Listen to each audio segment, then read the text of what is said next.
안녕하세요. 전청입니다.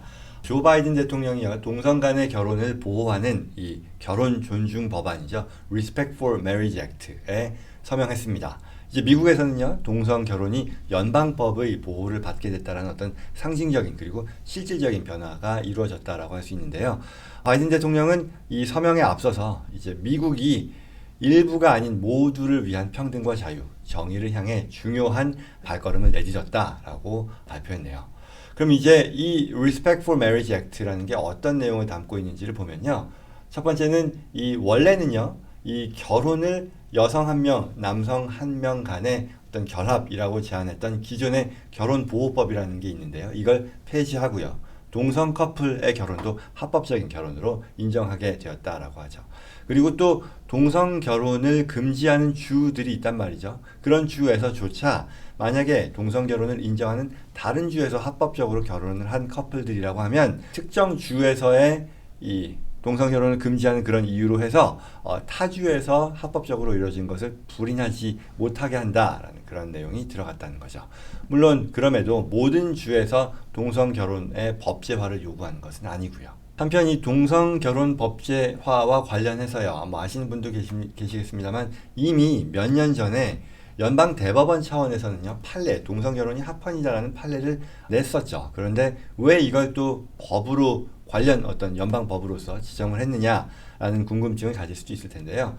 이와 관련해서는 최근에 어떤 대법원의 움직임, 뭐 구성원의 비중이 보수 절대 우위로 재편된 지 이제 몇 년 됐죠. 그리고 또 그러다 보니 이와 같이 이 보수 절대 우위로 재편된 연방 대법원에서 기존의 동성 결혼의 합법성을 인정한 판례도 뒤집을 수 있다라고 하는 어떤 뭐 우려 내지는 뭐 기대가 있을 텐데요. 이런 것들이 제기되다 보니 이런 배경에서요, 의회 차원에서 동성 결혼을 연방 법으로 보장하려는 움직임이 일어난 것으로 보면 된다라고 하는 거죠. 그래서 이 의회 내에서도요, 이 법이 제정되는 과정에서 반대의 목소리도 만만치 않았습니다.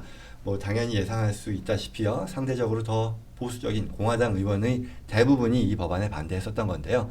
뭐 아무튼 그럼에도 이 결혼 존중 법안이요, 지난 29일 하원을 통과했고요. 이번 달 8일 상원까지 통과하면서요, 결국 바이든 대통령이 어제 서명하게 된 거죠. 동성 결혼 법 제정과는 별개로요, 미국 사회에서 동성 결혼이 얼마나 광범위하게 받아들여지고 있는지에 대해서 궁금한데요. 실제로 최근 설문조사를 했는데요. 동성 결혼에 대한 미국인들의 생각이 지난 수십 년 사이에 크게 달라졌다라고 하네요. 1996년에는요, 처음 이 미국인들의 동성 결혼에 대한 생각을 물었을 때는 지지한다라는 응답률이 27%였었는데요. 올해 5월에 진행한 여론조사에서는 지지 응답률이 71%에 달했다라고 하네요. 물론 뭐 응답자의 정치적인 성향에 따라서 동성 결혼을 바라보는 시각도 다르겠죠. 뭐 보수적인 뭐 또는 뭐 공화당 성향의 응답자들이 동성 결혼에 더 반대하는 그런 입장이긴 하지만요. 이거 역시도 시대가 바뀌면서 변화를 보이고 있다고 하네요. 예전에는 공화당 지지 응답자들의 19%만이 동성 결혼을 찬성했는데 이번 조사에서는요, 그 찬성 비율이 43%에 달했다라고 하네요. 과반이 좀 못 미치는 수준까지 오른 거죠. 물론 뭐 민주당 성향의 응답자들은요, 뭐 87%가 동성 결혼에 찬성하는 입장이다라고 답했다고 하네요. 동성 결혼에 대한 어떤 사회 움직임을 보여주는 상징적인 의미가 있는 뉴스였습니다. 다음 소식입니다. 미국 연방준비제도요, 페드죠. 기준금리를 0.5% 올린다라고 발표하면서 내년까지 긴축 기조를 이어가겠다라고 했습니다. 바로 어제였죠. 13일, 14일 양일에 걸쳐서 열린 올해 마지막 FOMC 정례 회의에서요, 기준금리를 기존 레이트에서 0.5% 올려서 4.25에서 4.5%까지 되도록 하겠다라고 밝혔는데요.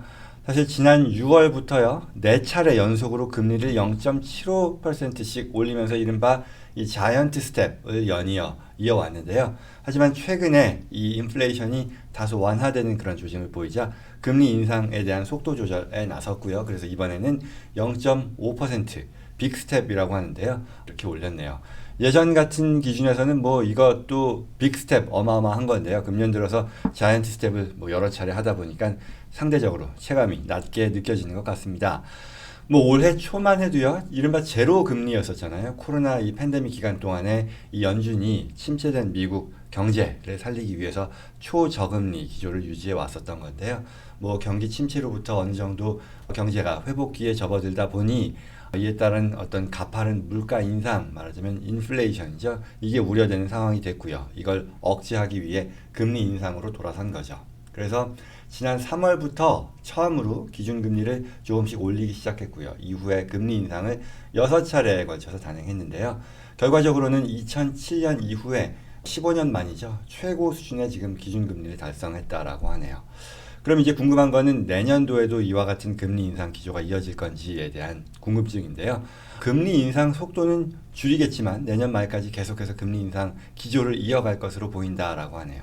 연준이 이번에 같이 발표한 점도표라고 하는데요. 이거는 향후에 금리가 어떤 식으로 될 것이다라는 것을 전망한 예측치라고 볼 수 있는데요.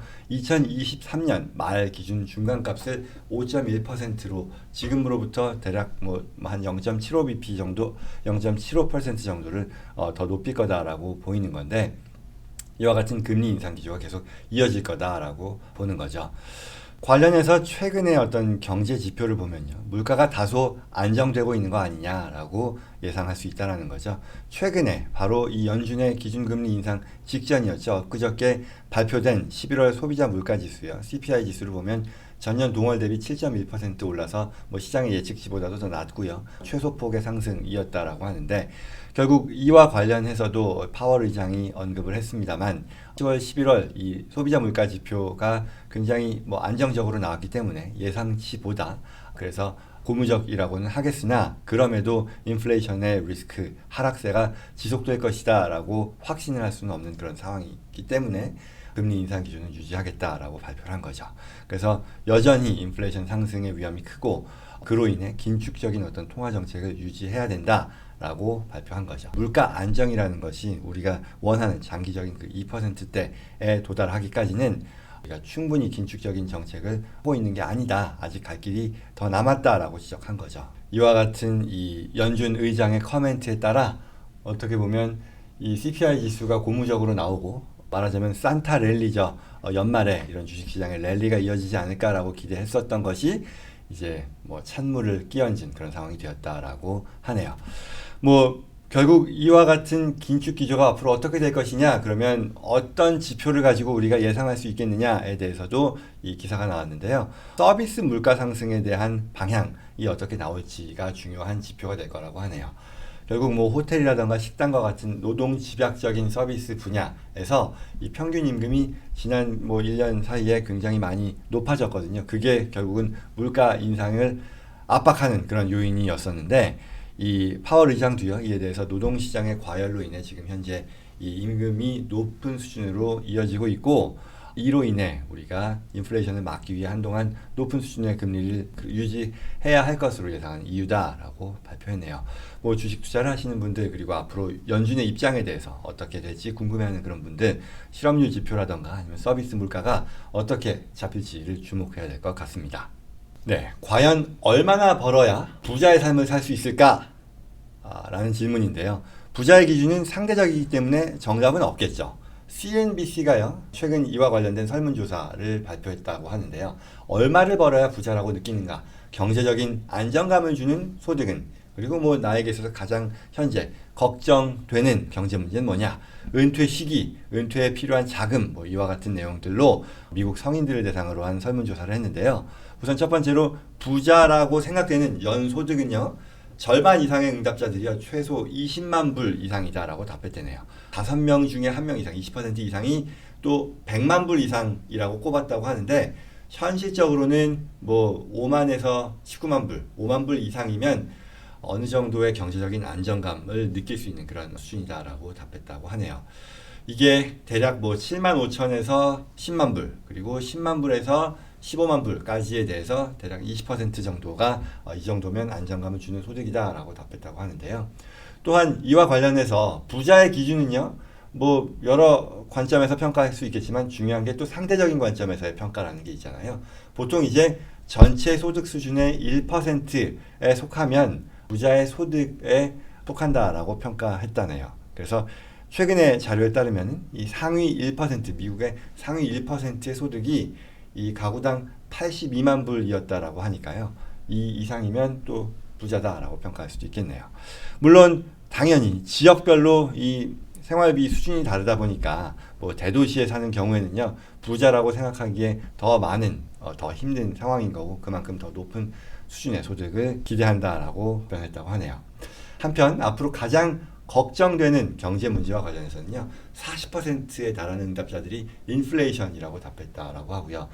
작년까지 가장 높은 비중을 차지했던 이 코로나에 대한 공포는요, 최하위로 떨어져서 더 이상 이제 미국 사람들이 이 코로나에 대해서 경제적인 우려, 불안은 하지 않는 것으로 나타났다고 합니다. 은퇴 시기와 관련해서는요, 60세에서 70세까지가 가장 높은 수준의 응답률을 보였다고 하고요.